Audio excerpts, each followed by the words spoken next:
লাইলাতুল কদর এটা দেওয়া হয়েছে উম্মতকে, যেন তারা অল্প সময়ের মধ্যে অধিক পুঁজি, কেউ যদি কিতাবের মধ্যে আসছে এই রাত্র যদি কেউ একটা লাইলাতুল কদরও পায়, সুবহানাল্লাহ সুবহানাল্লাহ, সে 83 বছর 4 মাস ইবাদতের মধ্যে সিজদার মধ্যে পড়ে থাকলে তার যে যোগ্যতা হইতো, তার যে মাকাম হইতো, তার যে ইজ্জত হইতো, আল্লাহ পাক তাকে লাইলাতুল কদরের কারণে সেই ইজ্জত দান করতেছেন।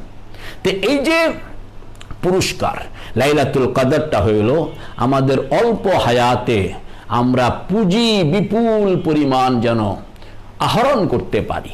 আগেকার উম্মতরা এরকম 24 বছর 30 বছর পর্যন্ত ইবাদত বন্দেগীর মধ্যে থাকতো, কেউ এরকম ভাবে এরা হাজার হাজার বছর হায়াত ছিল। তো আল্লাহর হাবিব কাঁদতেছেন, ইয়া আল্লাহ আমার উম্মতের কি হবে, এরা তো কম হায়াতের মালিক। তো আল্লাহ পাক যে আমি প্রত্যেক বছর তাদের জন্য লাইলাতুল কদর দিলাম, এক একটা লাইলাতুল কদরকে সে পাবে তো সে তার হায়াতের পুঁজিকে অনেক বিশাল আয়তনে সে স্তূপ করে নিতে পারবে। এই রাতের মাহাত্ম্য সম্পর্কে বলা হয়েছে যে এটা তো পুরস্কার, খুব খেয়াল করুন, এটা আল্লাহর দেওয়া পুরস্কার, পয়গম্বরকে দেওয়া, পয়গম্বরের দুয়ার কারণে পুরস্কার, এই উম্মতকে দেওয়া পুরস্কার। 3টা কথা কোরআনে কারীম সূরা কদরের মধ্যে আল্লাহ পাক কদর শব্দটাকে 3 বার আনছেন। ইন্না আনজালনাহু ফি লাইলাতিল কদর একবার, ওয়া মা আদরাকা মা লাইলাতুল কদর দ্বিতীয়বার, লাইলাতুল কদরে খায়রুম মিন আলফি শাহর তৃতীয়বার। তো মুফাসসিরিন লিখছেন যে 3 বার কদর শব্দটা মানে এটা আসছে কদরওয়ালার কাছ থেকে, এবং এটা আসছে কদরওয়ালার দরখাস্তের ভিত্তিতে, এটা আসছে আরেক কদরওয়ালা উম্মতকে, উম্মতের জন্য, এদেরকে কদরওয়ালা বানানোর জন্য, ইজ্জতওয়ালা বানানোর জন্য। পুরস্কার সবসময় একটু ব্যতিক্রমে হয়ে থাকে, বিশেষ করে এই পুরস্কার যেহেতু আল্লাহর, সাধারণ মানুষের দেওয়া পুরস্কার হইলে তার একটা মান, আর এই পুরস্কারটা যদি স্বয়ং আল্লাহ কর্তৃক কাউকে দিয়ে থাকলো তাইলে সেই পুরস্কারটার ওজন কত হবে, সেই পুরস্কারটার দাম কত হবে। এটা আল্লাহর দেওয়া পুরস্কার। আবার এই পুরস্কার আল্লাহ কাকে দিচ্ছেন?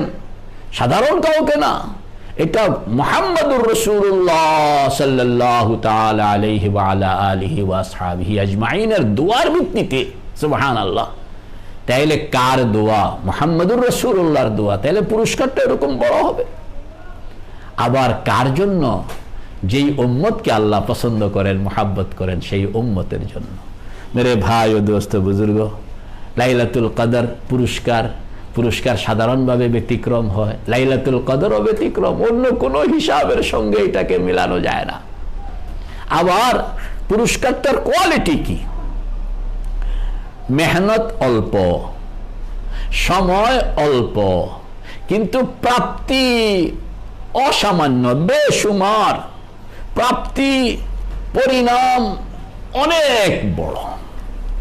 মানে এক রাত্র সমান 60,000 রাত্রের চেয়েও বেশি দামি একটা রাত্র। লাইলাতুল কদর খায়রুম মিন আলফি শাহর। সুবহানাল্লাহ। 1000 রাত্রের চেয়ে বেশি দামি, হাজার রাত্র না, 1000 মাসের চেয়ে বেশি দামি। তো 1000 মাসে 1000 রাত্র, 1000 মাসে এক মাসে 30 দিন, তো 1000 মাসে 30,000 দিন। আবার দিনের মধ্যে রাত্র হইল অর্ধেক, দিন অর্ধেক।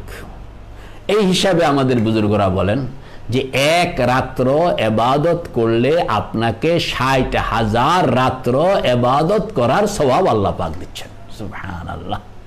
60,000 রাত্র আমরা তো হায়াতও পাই না। 60,000 একটা শবে কদর যদি আপনাকে 60,000 রাত্র এরকম সওয়াব দেয়, তাইলে এরকম 10টা শবে কদর পাইলে আপনার যেই পুঁজি হবে দুনিয়ার কোনো উম্মতের সেই পুঁজি নাই। সুবহানাল্লাহ সুবহানাল্লাহ। এক রাত্র মানে 83 বছর 4 মাস ইবাদতের সমান। বরং তার চেয়ে বেশি। খুব খেয়াল করুন, 83 বছর 4 মাস মানে আমাদের মতন দৈনিক কামকাজ করে সব খাওয়া দাওয়া ঘুমাইয়া নামাজ পড়ানোর ইবাদত নয়।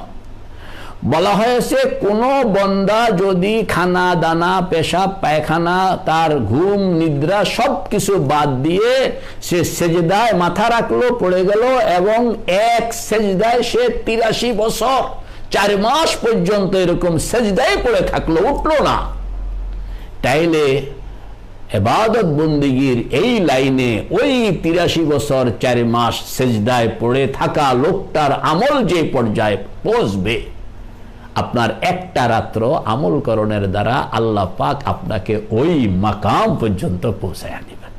সুবহানাল্লাহ, সুবহানাল্লাহ।